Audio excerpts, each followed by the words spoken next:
Hey, what's up? I'm Guy. I'm John. It's our YouTube channel. Subscribe to it and give this video a like. Pod below in the description. Check it out.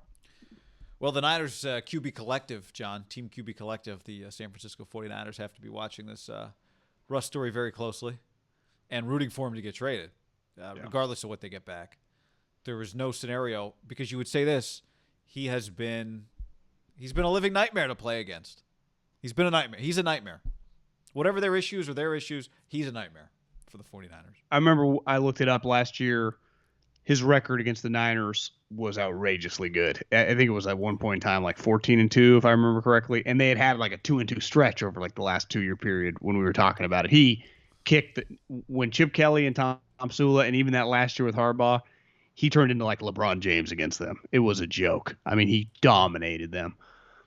To me, it's not just the Niners should be rooting for him to get traded. I tweeted out like a picture of Kyle smiling after the NFC Championship, and people were like, Middlecoff, he's not going to get traded to the Niners. I was like, no shit, you dumb fucks. I'm talking about them being happy that he gets traded away from Seattle. Kyle wouldn't care what team he goes to. I do think ideally back to the Raiders is the best case scenario for them if he gets traded to the Raiders. Because to me, you don't want him traded to the Saints, you don't want him traded to the Bears. Because if I put him on another team, I think it's fair to say that team could just be really – obviously the Saints would be awesome. Trade him to the Bears. I mean, they just went 8-8, better than the Niners. They would be better. You don't want that, and you definitely don't want the Cowboys. NFC I think teams you're talking. If you could choose of Russell's list, where do you feel on Russell's list? Like, do you think that's never changing? No. Is it a I think his concrete list list? could change. Yeah, it's a fluid list. Because part of the list is like the Seahawks. It takes three to tango in this case. You need a team to trade you back. Seattle's got to acquiesce, and Russ has to like the team. Well, what if Seattle's like, you know what? We've talked to all four of these teams. The Raiders want to keep Derek. The Saints can't give us. The other two teams can't give us. So we're not going to trade you, man. Now, if you want to go to Miami, we can talk. And Russ goes, well, I don't really want to go to Miami, but I'd rather go to Miami than stay here. Fine. So, yeah, I think his list can change. I think it would be cool for the Niners if the Jets, Miami get involved. Because then it gives three options to the AFC and just get them out. And then you don't have to fuck with them anymore.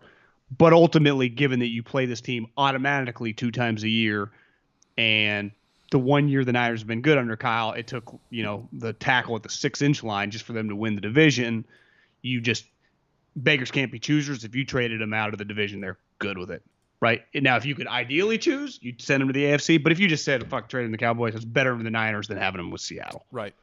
So I think it's a good thing. Like if you're the Niners, this is you hope it keeps getting worse. Honestly, if you're the Niners, you might just start leaking. Hey, I heard that. I heard this. I heard Russell's doing this. Like to me, you're throwing gasoline on the fire. You want this motherfucker to burn.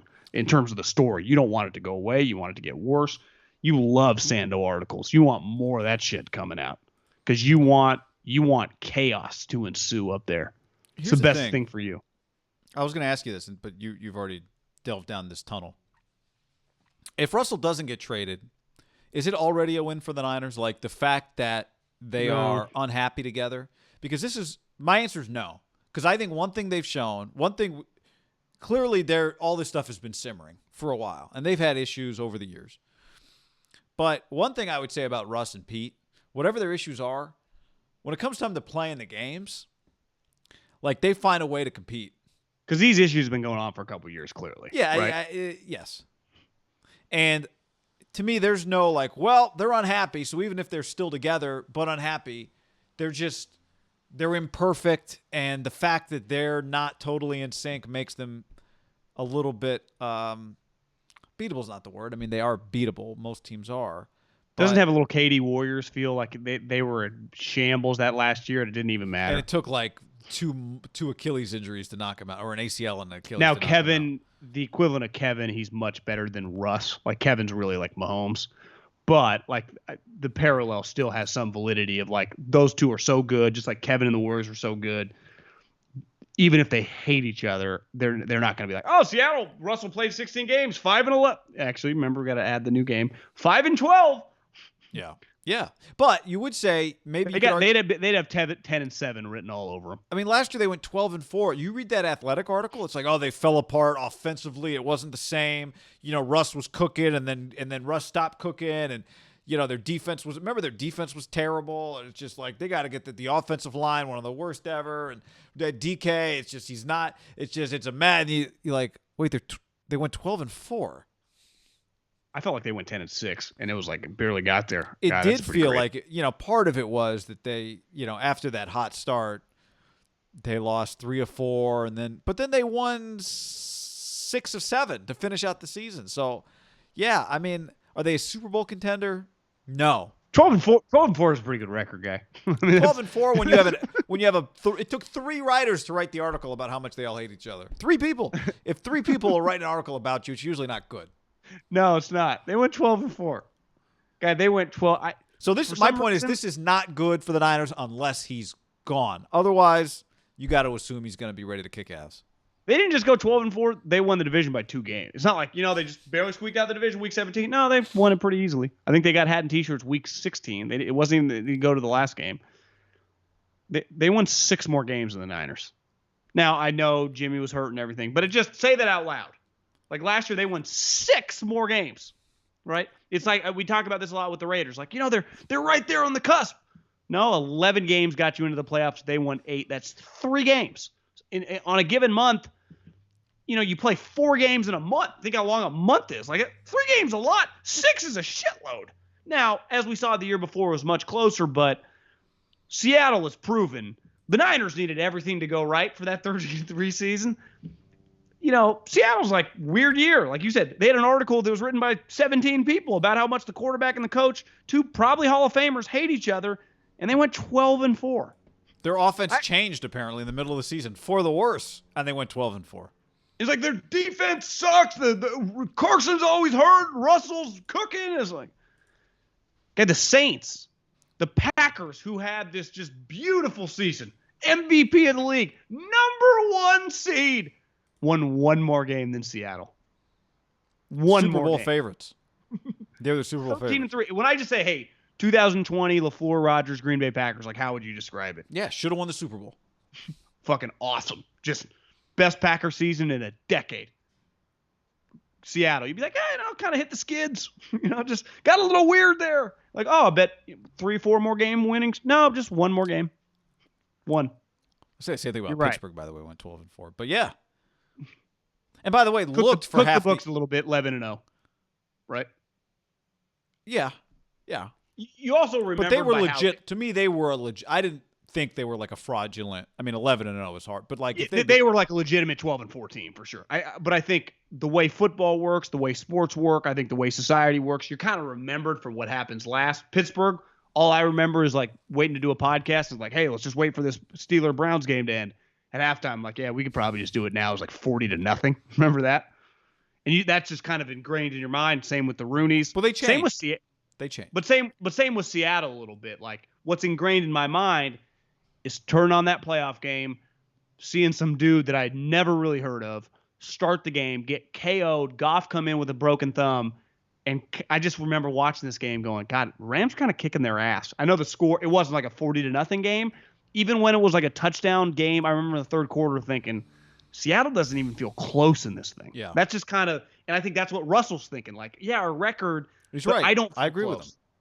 Yeah, he's on to something. But this is my pushback to Russell, and this is where if I'm the Niners, like, just get out of here. It's not perfect, and I get where you're coming from. You wish, you'd be more explosive on offense. You'd win the MVP. You're still better than all your contemporaries, all your divisional foes consistently. It would be one of the biggest wins for McVay and Kyle if they just trade Russell, regardless of the NFC, AFC. But if he goes to the AFC, that's an incredible win for those 2 men. Now, you could say if they do get Derek back, they would be competitive immediately, right? I would say that I wouldn't just chalk up Pete in Seattle. Like, they could easily win the division. And who knows, they might not hold on to those picks for long. They might turn around and use them on players immediately, right? They can go get their version of like some sweet pass rusher. Yeah, they can change whatever. their roster pretty quickly. So here's the other thing from a Niners perspective.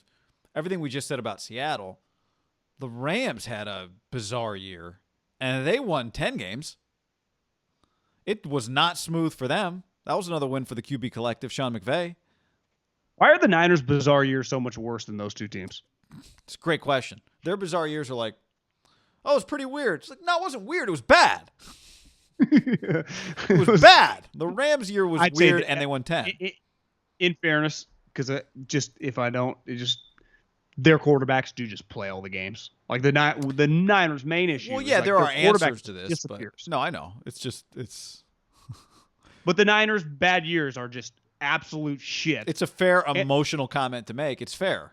And Seattle's like, yeah, fucking rough year, man. I got bounced. Home playoff game, lost by 7. I don't exactly. You not if you're a Niner fan, you could not celebrate Russ discord in Seattle till he's gone. Because if he's not gone, none of it matters.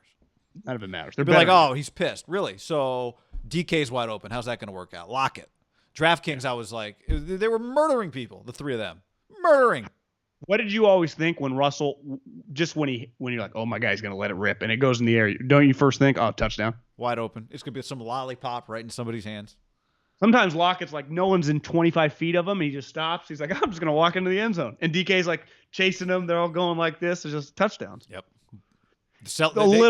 I think one thing that they run up against, maybe this is the wrong word to use, spoiled, but there is a little bit, I think, sometimes when, because if this was just pure business and it wasn't a sport, like they were just running a company, they would all be really, really rich, right? It had worked. Now, they might hate each other internally, but you'd on the outside be like, God, their stock's way up. I mean, their fucking product's awesome. They'd be keeping it tight because they're like, we don't want our stock to fall. People will know there's all this fighting inside. No, but they would be a successful company. Yes. Right? Well, they are. But their problem is, I think Brady is like the equivalent of like Apple or Google. Like, you got to stop comparing yourself to him. Compare yourself to Rodgers and you're happy as a pig in shit. They compare themselves, and not Pete, but Russell, to the wrong guy. Russell, you're not Tom. So stop comparing yourself to Tom. Compare yourself to Russell. Or, to Aaron, to Mahomes, and you're fine. Compare yourself to someone different, and you'll be happy. He wants to be the GOAT. Which even Joe Montana was like, nah, it's Tom. Oh, you're saying he just gave it up. Even Joe's like, Russ is trying to chase down Tom. Joe's like, cameo, baby. You know where to find me.